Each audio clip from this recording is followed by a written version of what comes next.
Hello, and welcome to my first Soulframe video.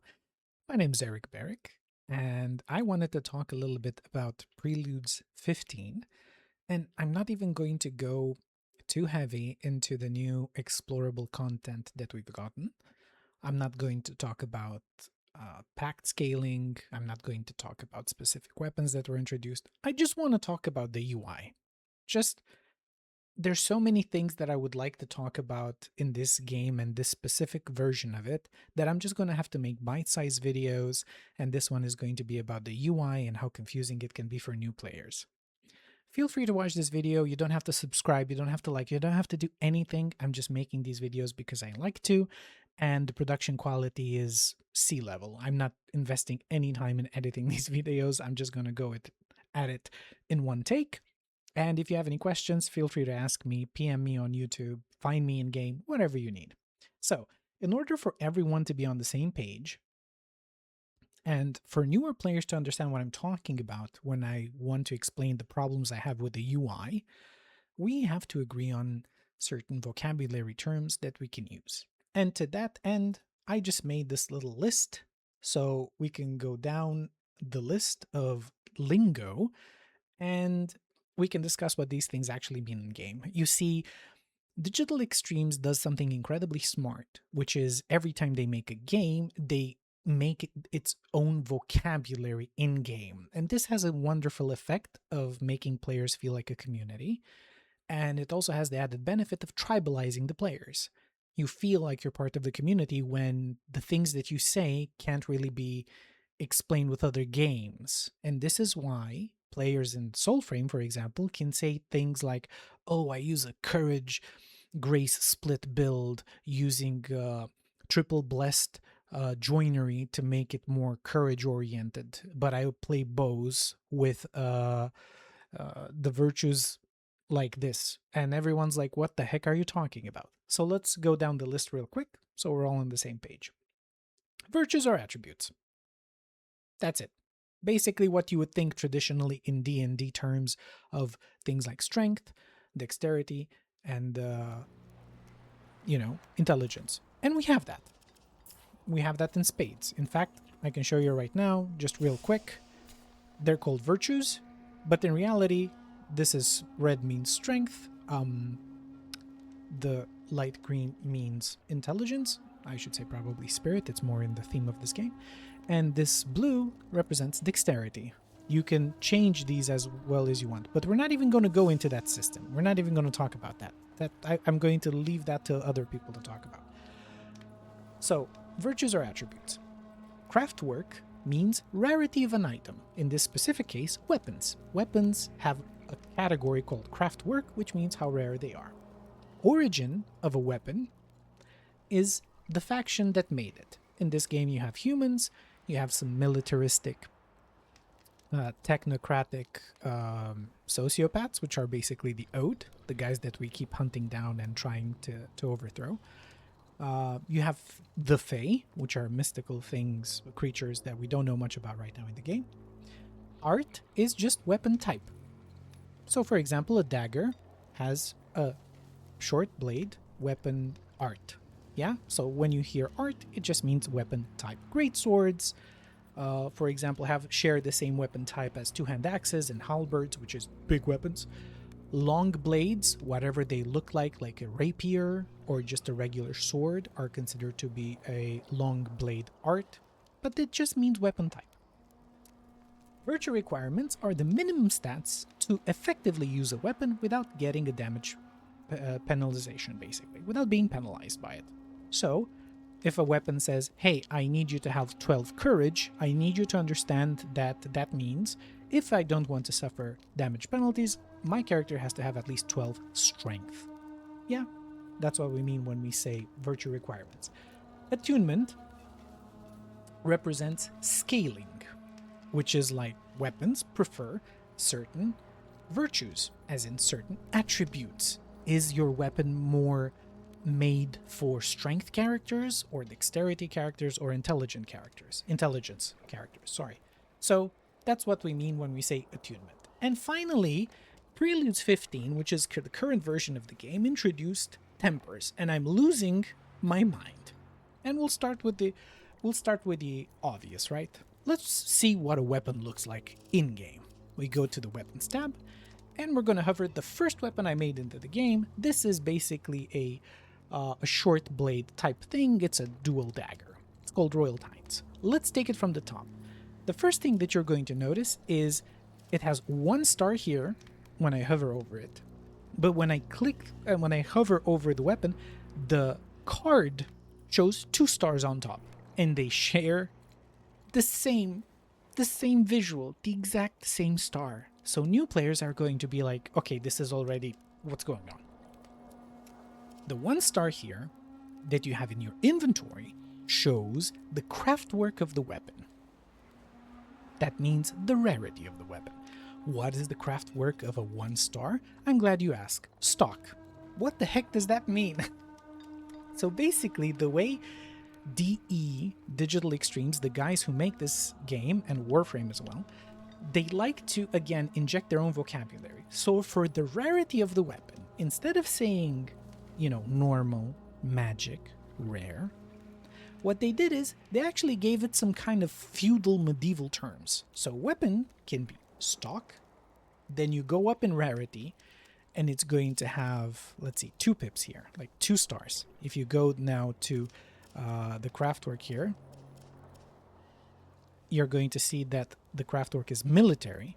For 3, it's going to be officer for some reason, whereas we go up in rarity.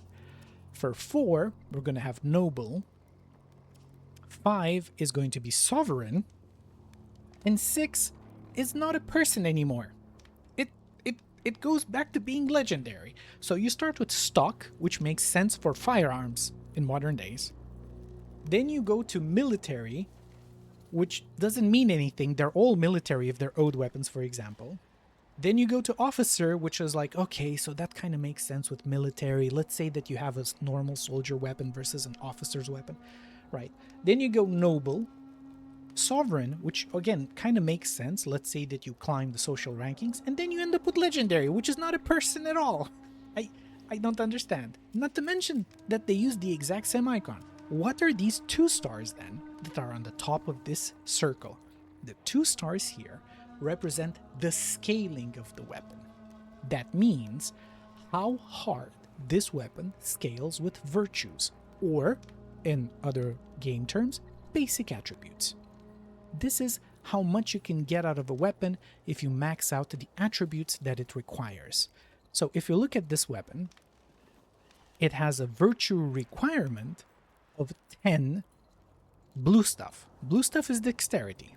In this game, it's not called dexterity, because Digital Extremes. In this game, it's called grace. So I have 11 grace out of 10 requirement, which means my weapon does not get penalized in terms of damage. You are not seeing red numbers here. That's basically it. That's what it means. If I go to a weapon, for example, like this one shows 11 out of 13 requirement for grace, which means if I equip this weapon, it's going to show red damage because I'm not meeting the minimum virtue requirement. Back to our original weapon. So that's why this has 2 stars on top, 1 star on the bottom. Makes perfect sense. Then you have the origin of the weapon. I'm not even going to go through the damage numbers. That's for a completely different video. So it's Fakin, which means the Fae made it, magical, whatever. Art, as we established before, this is a short blade. Damage type is whatever, virtue requirement. And then you have the attunement. Okay, if it has a virtue requirement, why does it also have an attunement? Well, this is actually not necessarily bad. You see, this has 2 blue, 2 greens. That means 2 dexterity and 2, let's say, intelligence. This means that as long as you have at least 10 dexterity, this weapon has an even split, which means you can either invest the rest of the points that you have, your virtues or attributes, in grace or in intelligence. In dexterity or intelligence, or grace and spirit respectively, as they are called within Soulframe. That means you can use certain classes, quote unquote, because that's not the name for it, but I don't want to introduce too much vocabulary.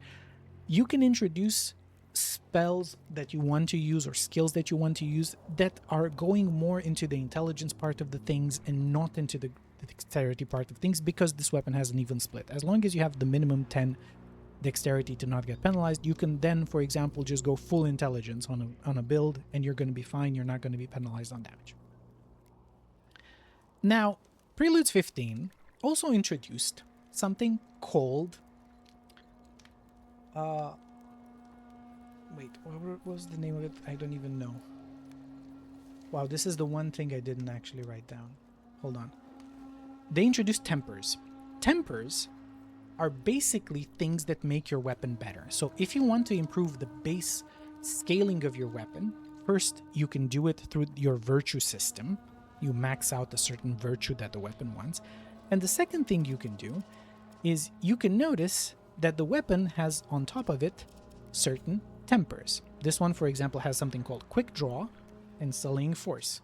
The icons, as you note, for regular things, have a normal brown border. This is going to become important because you would think, okay, so in your inventory, the bottom stars represent rarity, and these weapons have certain perks to them. Yes? So that means, is there a connection between how many stars the weapon has, as in how rare it is, and how many tempers or perks can it have? Maybe. Maybe is the true answer. We've just had a patch that allows each weapon that goes beyond normal rarity, for example, so that means from military and upwards, or as you would consider in other games Magic, to have at least 2 perks or tempers. So 2 tempers that you see here. But does that mean that they all drop equally? No! Why would they do that? Are you nuts? So this one has Rarity Officer, 3 stars on the bottom, and it has 3 tempers. Also note that one of them has a completely different border. What does that mean?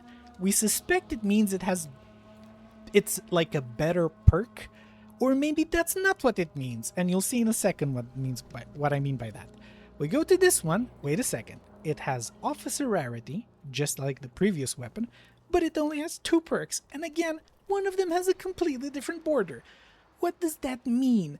We don't know. I think this just means the damage type. So this one does galvanic damage, which is again in translation from Digital Extreme's development team, that means lightning damage. This one, for example, has that nice greenish border. It's arcanic. So basically this one does magic damage. Alright, so the border doesn't mean it's a better perk necessarily, it just means it's a specific damage type perk, or a perk that improves something of the weapon that's not just like attack speed or heavy damage when you do a heavy attack, something else like that. Okay, so right now these two, one of them has only 2 tempers and 3-star rarity. Can we see any... Oh, what's going on? What's this? This one has 3-star rarity, just like the previous one, and it has 4 tempers. So, you can drop a weapon that is basically rare, as in it has 3 stars. I will remind you that the maximum is 6 stars. You can have from 1 to 6 stars in terms of rarity. Right, so this one has 4 tempers that are randomized from a pool of tempers of perks of the weapon. So already you can see that this is like 1. When a weapon drop, it has a specific rarity. That's the first layer of RNG. 2. It can have a specific number of tempers. Normally, past normal weapon rarity, like the stock version of a weapon, it can have at least 2 tempers. When it gets to the maximum rarity, which is legendary, it will have 8. But it still can have, I think, only legendaries can have a minimum of 8 now, after the fix. If you go below to something like a 5-star, which is a sovereign, you have, for example, this one has 5 with an effect on one of the perks. What does that effect do? Beats me. So this one has rarity in how it drops, rarity in which tempers it has, rarity and if that temper is normal or higher quality, which is why that border is flashing. This is 3 layers of RNG already. And I want you to know that you can decide to not even be lucky with it. Because this one, for example, is Sovereign, 5 stars. This is the penultimate rank of how rare a weapon can be in terms of how hard it scales those attack numbers on the top, right? But it only has 2 tempers. They might be good because they're both shiny tempers, but only 2 of them. It's hard for me to believe that this can be an improvement over, I don't know, having 5 of them, for example. And at the same time, like, is this UI done? Are we done with the stars and the weirdness and stuff like that? No. And I'll show you why. Noticed how my weapons were all over the place and they had just like stars everywhere, not in a specific order? How can you see your weapons in order? We go to the smith, good old Tuvokane. Because for some reason, if you go here and you go to refine weapons, which means to improve them, which you can do from Sovereign, for example, to Legendary, so from 5 stars, you go to the maximum rarity, 6 stars, right? Suddenly, they are all organized according to their craft work, which is how rare they are, which is again a feature that we did not have before, and we just have now. Why are some of the perks, for example, the virtues shiny or not? Like, for example, why is this renewed slayer, for example, showing up? It could be because it's I don't even know, is it collectible? Why am I seeing a monetarily value underneath it? I have no idea what's going on. So notice that these normal ones don't have anything, but this one, it says instant and 5,000 drox, which is the gold value. I have no idea why that is there. These ones I know are improved, but I can only see it when I pick my inventory up, not when I'm here to improve the weapon. So let's say that I have 2 weapons that are identical, but one of them has better tempers than the other one because they're shiny tempers. They have the shiny border. I do not see it here where I'm supposed to click and use very hard-earned currency, crafting materials in game, to upgrade it. Like, are you kidding me? This is exactly where I'm supposed to see, hey, is this going to be a good thing or not? Now I'm really curious to see if I can see another ability that has one of those. Okay, this one also has, for example, see, it has a monetarily value underneath this specific temper. Why? I don't know. Later we suspect that they're gonna let us like pick them up from weapons that drop and store them as crafting materials and apply them. But again, this is not what we can do right now. They also added something called Chaos Chordstones. I'm not going to go into what chordstones are. It's basically just crafting materials to improve weapons. Chaos, as you can imagine, is a re-rolled item. You click this and it re-rolls your entire item into something else. I'll show you in a second. Let's go to something absolutely abysmal that I would like upgraded. Anything that I'm just thinking about weapons that I like. So give me a second. This one, for example, Lightweight. It has 3 star in terms of scaling here, which is good. And this one, for example, is stock because I've crafted it. Let's click this, craft. Okay, so it went to level 3. It's an officer. And now it has 4 tempers, which is lucky because officer just means 3 stars in terms of rarity. And this one has a special border, but this one doesn't have any money underneath it. So I have no idea what the heck is going on right now. Like, this one has a special border, but at the same time, is it because it's a moon steel thread now? Like, some of these weapons are going to be shinies and stuff, and the weirdness does not stop here. I'm going to show you something else before I finish this video. I'm pretty sure most of you are going to be even more confused. This is the IRL cash shop. So these arcs you get through the power of Visa or MasterCard. This is actual currency masquerading as in-game currency. Games do that. I'm not really completely against it because I would like the game to have good development. So if people want to buy things to like look prettier and stuff like that, this is going to be the way to go. And this section also has weapons that you can buy for real money. Notice that they have a selection here of 4 weapons. Notice that all 4 of them are noble quality. That means 4 out of a possible of 6 stars of rarity. So these would be not very costly, but it would take you quite a while to get all of the weapons in the game, for example, to this quality. You'd have to farm for like a week straight to be able to do that. That's quite a bit of currency. So let's see what kind of tempers these ones have. This one, real life money. 4-star rarity, 3 tempers. Random. One of them is a shiny temper because it does that shiny thing there. What does that mean? I don't know. I think it just means it's better. This one, 4 tempers. 4-star rarity, all of them normal. This one, and this is absolutely nuts, only has 2 tempers. 4-star, rarity, and this is for actual money. This is for actual money. So apparently, the border that shows you, hey, this is an improved thing, only shows up like in a more distinct and intelligible way when you press tab, and this moves you to the section of the weapon that only shows you the tempers. And you can see there's a big like pip that's also shaped like a star next to the name of the temper. This needs like updated pronto. I'm so lost and I don't understand what's going on. If I press tab here, I can't do it, but I wanted to see if I hover over the penultimate temper here, is it going to show to me that I can pay money to extract it like it showed to me at the smith? I don't know. This one, for example, at least has 5 tempers at a 4-star rarity. So basically, what I'm trying to say is the patch is good.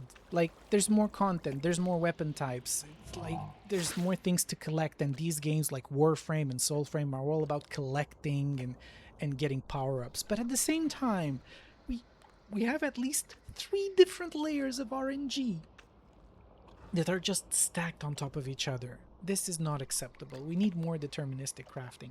I'm not even going to go into the fact that you can have better blocking on a bow as a temper, right? Because when I say that the legendary level of tempers, they have ridiculous things like sort. Oh, okay, so they put sort name right now. That's the only button that I have. This is great. Do I have anything else? No, I don't. So when I say that, it's like gated behind RNG, behind RNG, behind RNG. It's because of the rarity of the weapon, how it drops, the tempers that drop, whether or not you get specific tempers, whether or not you get a sufficient number of tempers to justify the weapon, usage. Not to mention the fact that you can change the attunement of a weapon through another mechanic, and that's pointless because there's no way you're going to use the currency to change with which virtue a weapon scales. They're not necessarily that common, and it costs, resources to do so, unless you get something that drops that you actually want to improve. So if you go here, for example, this is the refinement. No, not the refinement. This one, for example, which is the reforging. You can select something like a let's see, something that I didn't upgrade. I'll explain this and then we're going to be done, I promise. So for example, notice that there's an extra slot here. This is basically how much things cost me. It cost me scrap brass and some other materials. This I can select to improve how a weapon scales. Notice what they look like by adding something that increases how many virtues it scales with, like the scaling vector. So I'm not going to use any of these until I have a weapon that actually has the tempers that I want. But the tempers are basically gated behind 3 layers of RNG. So you get into that problem of a nice little shooter where people refuse to use the rocket launcher because they're afraid there might be a big bad boss behind the next level, of ARPGs where people don't want to use health potions when they need to because they're trying to hoard them and they have the feeling that using them might be wasting them. We need more deterministic crafting We need all of these tempers to be trimmed down. I've never seen a game where a weapon was only good when it had 8 different perks on top of it. That's ridiculous. Just make the base weapon better and reduce the number of the perks. 8 properties extra is ridiculous. And please, for the love of God, just, diversify this UI. Why is it that you use stars for like half of this stuff? Like, it's cute, it looks nice, it's compact, but new players are gonna look at this and say, why is this 1 star and on top of that is 2 stars? They're gonna be so confused by that. I'm just saying, please, a couple of ideas. That's kind of all I had to say. I'm pretty sure that all I did was like even confuse you guys more, and I apologize. I know that this game is in pre-alpha. It's amazing. I recommend it. I'm having a lot of fun, and this is the kind of game where it's so good that even the grinding feels rewarding. And I'm not even kidding. I know that what I'm saying sounds insane. I love this game. I've put quite a bit of hours into it, and I'm actually looking forward for this game to grow. So take this criticism as a more like a passionate fan complaining about something he cares about. I don't know why they implemented tempers before they implemented crafting, so we can select them and change them and move them around.